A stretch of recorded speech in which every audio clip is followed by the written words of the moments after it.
उत्तर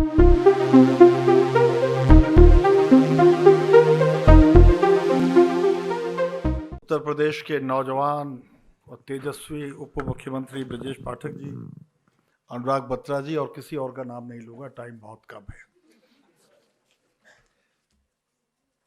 अध्यक्षता बहुत बुरी चीज होती है। आप जो सोच कर आए होते हैं वो सारा का सारा कोई और बोल चुका होता है। लोगों के चेहरे पर ऊब दिख रही होती है और जल्दी से बाहर जाना चाहते हैं। लेकिन भाई बड़ी मुश्किल से नंबर मिला है, बोलूंगा तो। दो तीन बातें आपसे कहना चाहता हूं। 20 साल का था जब गलती से जर्नलिज्म में आ गया था। गलती तो नहीं बोलूंगा, संयोग से आ गया था। जो कुछ हुआ इसी जर्नलिज्म की वजह से हो। उस समय और आज में एक अंतर है। 42 साल बीत गए उस घटना, दुर्घटना, संयोग जो भी था।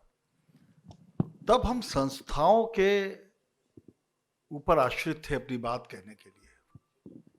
लेकिन पिछले कुछ सालों से हम संस्थाओं से अलग हो गए हैं। अब हमारी ये अपना एक स्टेटस है, सोशल मीडिया ने हमें दिया है कि हम अपनी बात उतने ही या उससे ज़्यादा लोगों तक जोरदारी से पहुंचा सकते हैं और अधिक स्वतंत्रता से पहुंचा सकते हैं।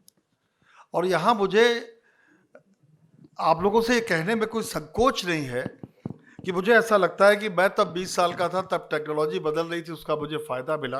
लेकिन आज अगर मैं 20 साल का हो जाऊं तो शायद उसका कई गुना ज़्यादा मुझे लाभ मिल सकता है, क्योंकि अब हम बंदिशों से परे हो गए हैं। मुझे एनी बेसेंट की एक कहानी याद आती है, कृष्णमूर्ति की। बहुत छोटी सी बात है लेकिन है बड़ी मार्के की। एनी बेसेंट एक बार चेन्नई के समुद्र, तब चेन्नई नहीं था, मद्रास था, उसके समुद्र तट पर घूम रही थी। उन्हें 6 साल का एक बच्चा दिखाई पड़ा जो ध्यानमग्न था। वो बहुत देर तक उस बच्चे को देखती रही। वो बिल्कुल चुप, ध्यान लगाए बैठा हुआ था। वो उस बच्चे के माँ बाप के पास गए, उन्होंने अपना परिचय दिया और कहा कि इस बच्चे को मुझे दे दीजिए। ऐसा लगता है कि ईसा का पुनर्जन्म हो गया है और मैं इसे ले जाऊंगी और ये भारत का और मानवता का भला करेगा।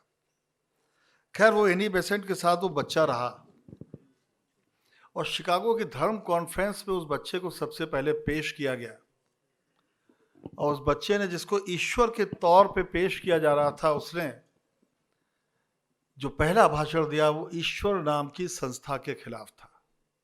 कृष्णमूर्ति मरते दम तक कहते रहे कि संस्थाएं व्यक्ति को सीमा में बांधती हैं। तो आज आपके लिए वो समय आ गया है जब आप संस्थाओं से परे जाकर भी काम कर रहे हैं। बहुत से दोस्तों ने इस काम को किया भी है। दूसरी बात, हम जब पत्रकारिता में आए थे तब हिंदी रीजनल लैंग्वेज थी और हालत ये थी कि अगर आप मद्रास में या कलकत्ता में भी हिंदी बोले तो बहुत से लोग जवाब देना पसंद नहीं करते थे। हमने जब आज तक शुरू किया 20-21 साल पहले, तब हिंदी गुजरात की भी लैंग्वेज बन चुकी थी, हिंदी महाराष्ट्र की भी लैंग्वेज बन चुकी थी। लेकिन आज अगर मैं वॉशिंगटन जाता हूँ, न्यूयॉर्क जाता हूँ, लंदन जाता हूँ, तो मुझे अंग्रेजी बहुत कम बोलने की ज़रूरत पड़ती है अपनी दिनचर्या में, क्योंकि वहाँ हिंदी बोलने वाले तमाम लोग मुझे मिलते हैं और उनकी संख्या लगातार बढ़ती जा रही है। तो इस वैश्विक भाषा में आप अपना स्थान तलाश रहे हैं कि नहीं? क्योंकि सही मायने में डिजिटल ने आपको विश्व नागरिक बना दिया है। और आखिरी बात, आजकल जर्नलिज्म कैसा हो, ऐसा हो, वैसा हो, ये है, वो है, बहुत सी बातें हो रही हैं। लेकिन एक ही चीज़ है जो कथा और खबर को अलग करती है। खबर का अकेला प्राण तत्व है सत्य। और truth is stranger then fiction अंग्रेजी में कहते हैं ना, इसलिए वो ज़्यादा स्ट्रेंजफुल लगता है जब हम सामने लाते हैं। लेकिन आप उसमें जरा भी कुछ मिला दीजिएगा तो कहानी हो जाएगी।